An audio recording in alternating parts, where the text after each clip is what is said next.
কাণ্ডজ্ঞান হইয়া শূন্য। অর্জুন শ্রীকৃষ্ণ সম্মুখে বিলক্ষণ বিষাদের নানা প্রলাপ বকিতে লাগিল। অবশেষে গান্ডীব ধনু কৃষ্ণপদে সমর্পিয়া আত্মীয় স্বজন না বুঝিয়া যুদ্ধ করিবে না বলিল। এতক্ষণ শ্রীকৃষ্ণ অর্জুনের উদ্ভ্রান্ত প্রলাপ শুনিল।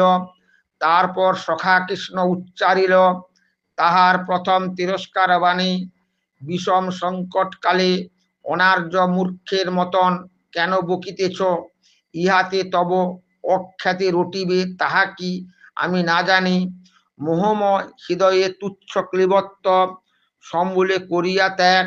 সখা অর্জুন অস্তিত্ব রক্ষার অস্ত্র হস্তে তুলিয়া লও। দুষ্কৃতি নাশিতে গান্ডীব বীর কেন তবে এত বিচলিত? বীরের মেরুদণ্ড লইয়া রণাঙ্গনে উঠিয়া দাঁড়াও। পণ্ডিতের মতন গম্ভীর কথা কহিতেছ মুখে, কেন তবে নির্বোধের মতন শোক তোমার বুকে? সনাতন সত্য রক্ষিতে দুষ্কৃতি বিনাশে ধরিবে বসি, নচেত তোমরা মরিয়া মুখে মাখিবে কলঙ্কের মসি।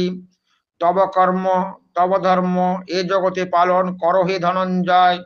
সনাতন ধর্ম রক্ষিতে দুষ্কৃতি নিধনে নাহি করো ভয়। স্বধর্ম রক্ষিতে আমি নিজ হস্তে বোধেছি অগণন দৈত্য অসুর দুষ্কৃতি। ইহাদের তুমি না বোধিলে নিজ ধর্ম হারাইবে, তুমি পাইবে না নিষ্কৃতি।